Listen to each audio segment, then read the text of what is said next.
سلام. در قراردادهای خرید و فروش معمولاً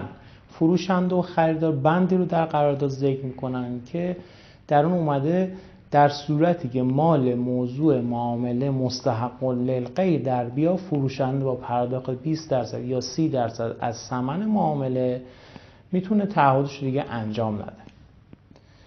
در این صورت این خریداری که متضرر میشه، خریدارا توجه کنن در قراردادشون یا اصلا به این بند اشاره نکنن،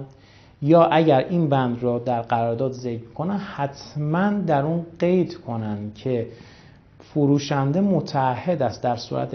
مستحق للغیر در آمدن مال مورد معامله کلیه خسارات خریدار را با توجه به نظر کارشناس و تورم به خریدار پرداخت کنه.